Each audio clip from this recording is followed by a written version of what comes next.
inflationary, for the act of expanding the money supply without there being a proportional expansion of goods and services in the economy will always debase a currency. In fact, a quick glance at the historical values of the US dollar versus the money supply reflects this point definitively, for the inverse relationship is obvious. $1 in 1913 required $21.60 in 2007 to match value. That is a 96% devaluation since the Federal Reserve came into existence. Now, if this reality of inherent and perpetual inflation seems absurd and economically self-defeating, hold that thought, for absurdity is an understatement in regard to how our financial system really operates.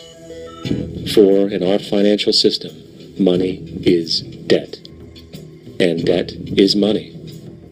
Here is a chart of the U.S. money supply from 1950 to 2006. Here is a chart of the U.S. national debt for the same period. How interesting it is that the trends are virtually the same. For the more money there is, the more debt there is. The more debt there is, the more money there is. To put it a different way, every single dollar in your wallet is owed to somebody by somebody. For remember, the only way the money can come into existence is from loans. Therefore, if everyone in the country were able to pay off all debts, including the government, there would not be $1 in circulation. Now, so far we have discussed the reality that money is created out of debt through loans. These loans are based on a bank's reserves, and reserves are derived from deposits. And through this fractional reserve system, any one deposit can create 9 times its original value, in turn debasing the existing money supply, raising prices in society. And since all this money is created out of debt and circulated randomly through commerce, people become detached from their original debt, and a disequilibrium exists, where people are forced to compete for labor in order to pull enough money out of the money supply to cover their costs of living. As dysfunctional and backwards as all of this might seem, there is still one thing we have omitted from this equation. And it is this element of the structure which reveals the truly fraudulent nature of the system itself: the application of interest.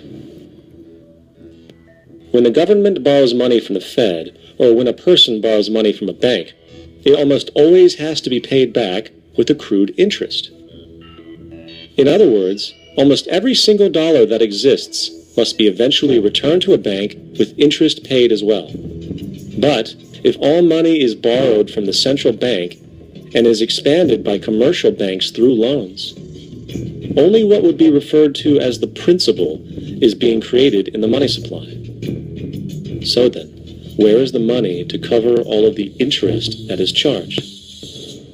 Nowhere. It doesn't exist. The ramifications of this are staggering, for the amount of money owed back to the banks will always exceed the amount of money that is available in circulation. This is why inflation is a constant in the economy, for new money is always needed to help cover the perpetual deficit built into the system, caused by the need to pay the interest. What this also means is that mathematically, defaults and bankruptcy are literally built into the system, and there will always be poor pockets of society that get the short end of the stick.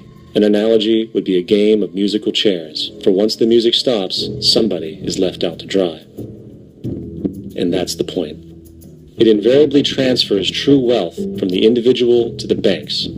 For if you are unable to pay for your mortgage, they will take your property. This is particularly enraging when you realize that not only is such a default inevitable due to the fractional reserve practice, but also because of the fact that the money that the bank loaned to you didn't even legally exist in the first place. For every time you borrow money from a bank, whether it is a mortgage loan or a credit card charge, the money given to you is not only counterfeit, it is an illegitimate form of consideration, and hence voids the contract to repay, for the bank never had the money as property to begin with. Unfortunately, such legal realizations are suppressed and ignored, and the game of perpetual wealth transfer and perpetual debt continues. And this brings us to the ultimate question: why?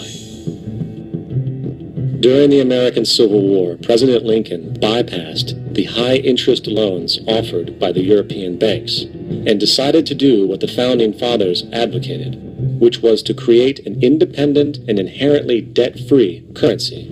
It was called the greenback.